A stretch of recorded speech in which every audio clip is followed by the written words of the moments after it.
truly shocking. Forest fire as a military weapon. Final report, June 1970. Yet more insanity from the military-industrial complex.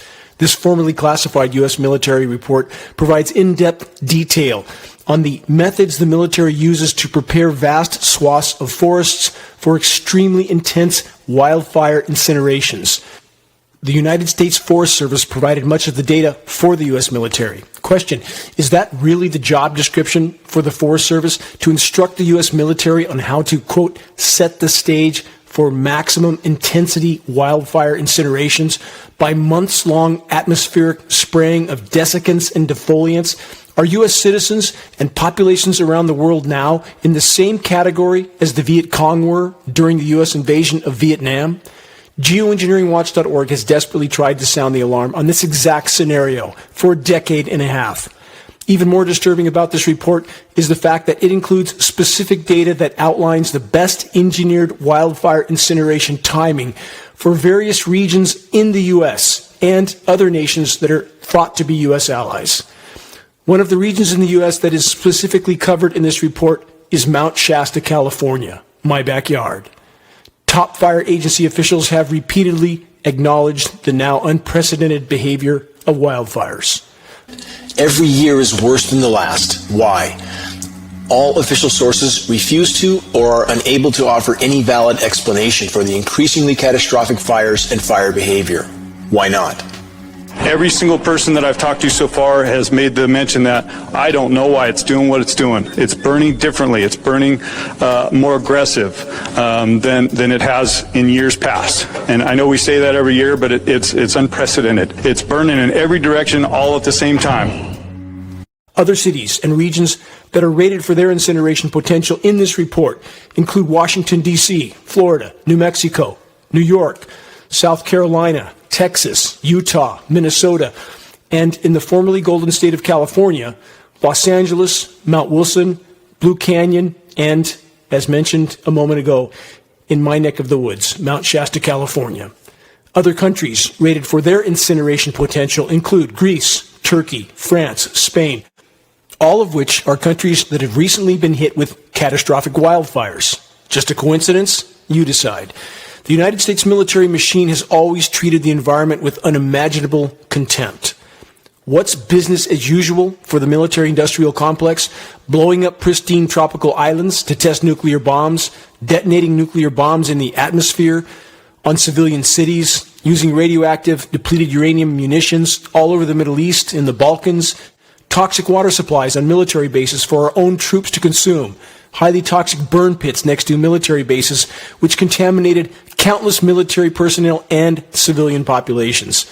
The list goes on and on and on. For the record, the U.S. military is the largest single-source polluter on the planet. Not an opinion, a statistical fact. Would the U.S. military use weather as a weapon? Short answer, yes.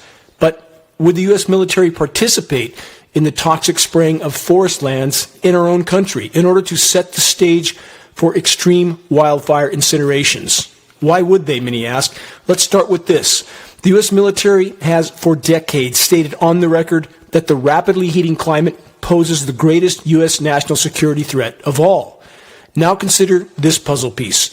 Are U.S. military climate intervention operations being used to facilitate catastrophic forest incinerations in the insane attempt to provide temporary and highly toxic surface cooling by attempting to mimic the temporary cooling effect of large volcanic eruptions, which the latest science data confirms can only destroy what's left of the climate system? The excess atmospheric particles actually trap more overall heat than they deflect, along with completely derailing the hydrological cycle and destroying the ozone layer, all of which rapidly worsens the overall heating of our dying planet. In fact, this exact scenario is the primary stated goal of so-called solar radiation management operations, blocking out the sun with jet aircraft-sprayed atmospheric particles to provide temporary, again, though highly toxic, surface cooldowns on planet Earth at the cost of an even worse overall warming. The military-industrial complex has long since considered utilizing nuclear bombs to fill the atmosphere with particles that provide temporary and toxic cooling. Any that believe the same controllers wouldn't utilize extreme forest fires to accomplish the same objective need to think again. From the perspective of the climate engineers, filling the atmosphere with wildfire smoke does, in fact, accomplish the same objective. Connect the puzzle pieces while I cover some excerpts from this extensive, formerly classified U.S. military report, again titled Forest Fire as a Military Weapon. In 1965, the Joint Chiefs of Staff requested that the Secretary of Defense initiate research to determine the feasibility of measuring the flammability characteristics of forests and jungle growth, modifying flammability so that vegetation would readily support combustion, and developing measures to destroy large areas of forest by fire. Forest flammability can be greatly increased by killing all shrub vegetation, selecting optimal weather conditions for burning and igniting fires in pre-selected patterns. Page 3. The program was concerned with basic flammability problems of the major vegetation types of the world, i.e., they wanted to know how to incinerate any forest, anywhere, at any time. Page 6. The effect of heat kill on opening up the forest canopy for aerial observation is practically identical to that achieved by spraying the forest with defoliant chemicals. The leaves fall off, given time, but the twigs and limbs remain. Page 8. Under exceptional circumstances, forest fires may develop into the phenomenon known as a firestorm. This combination results in the development of strong surface winds which act to fan the fire and increase its burning rate. The increased burn rate causes more rapid air entrainment with a consequent further increase in wind speed, which increases burning rate still faster, which increases, etc., until all available fuel has been burned. Wind velocities exceeding 100 miles an hour are often attained during peak firestorm development. Firestorms have now all too often become the norm. I wonder why. Again, achieving such conditions is the actual objective of these military operations. Page 11. A technique for successful forest burning must involve feasible procedures for developing adequate fuels, for bringing the fuels to proper moisture content, and for burning under satisfactory weather conditions. To serve as fuel, all living vegetation on the ground level must be killed by a desiccation treatment. The moisture content of this material must be reduced to a low level, i.e. to a point where the heat produced by combustion and transferred to new fuels will exceed the heat absorbed by water remaining in the fuel. Question: is it just an amazing coincidence that forest fuel moistures are now commonly at record low levels in countless regions all over the world that are incinerating from wildfires of record intensity? Page 13. Since all forest fires must be started as ground fires, 25% moisture in ground litter is an absolute upper limit for incendiary operations of military value. Page 20. In most situations, burning of shrub types is not successful unless the amount of dead material has been increased by killing and desiccating the plants. Again, for the record, climate engineering elements are desiccants, starting with aluminum, which also kills soils, root systems, and thus forests. Page 22. When the litter and underbrush have dried sufficiently to burn well, which usually takes at least 6 to 8 weeks of drought, all conifers will crown easily and burn extremely hot. Because of their heavier fuel weights, firestorms are more common in conifers other than pine than any other fuel type. Page 26. The achievement of a crown fire or a firestorm in any hardwood forest requires external measures which will lower the moisture content of the crown foliage and branches and or increase the amount of dead surface fuels that can transfer heat into the tree crowns. Translation: much preparation and planning is needed to produce extremely hot crown fires, aka firestorms. Total insanity. The weather makers control the spigot, drought, or deluge at their discretion. Page 40. Vertical distribution. Given an adequate amount of available fuel, the vertical distribution of particles has the greatest influence on fire spread through a fuel bed. Page 49. Whenever possible, incendiary operations should be limited to days when cloud cover is 3/8 or less. Page 50. The planner should look for stable periods of clear, dry weather, and these are usually associated with high pressures and light surface winds. Think ionosphere heater-induced high-pressure heat domes. Think HARP in Alaska and other facilities like it all over the world. Page 52, desiccation techniques. The desiccation process, converting live green vegetation into dead, dry fuel, benefits burning in several ways. The desiccation process is especially slow if the stems remain attached to a living root system, the entire process requiring 6 to 12 months. This report statement makes clear forests are put through a, quote, process that may take a year or more before the engineered incineration is commenced. Page 54, stem treatment. This method involves killing larger trees for burning by injecting herbicide into the stem or by girdling the stem. Additional treatment of understory vegetation is needed to prepare a forest for burning. The purpose of stem treatment is to kill both the tree trunk and crown and allow adequate time for drying ahead of burning. This method will add fuel on the ground eventually after tree tops have broken off or entire trees have fallen. This requires 1 or 2 years in drier climates. For a decade and a half, geoengineeringwatch.org has warned that the climate engineering atmospheric spraying was setting the stage for unprecedented wildfires. In dense forests, the primary problem is that aerial sprays are trapped in the upper tree crowns and never reach the ground. Spray effectiveness remains about the same over a range of low canopy densities, but drops sharply under higher canopy densities. Page 56. Desiccants suitable for aerial application are of two kinds. Systemic herbicides, which enter the plant, move through the vascular system, and kill tissue away from the point of contact. 2. Contact herbicides, which kill only the living tissue that is directly contacted. Leaves remain attached for months on evergreen vegetation under climates with long, dry seasons. Sound familiar?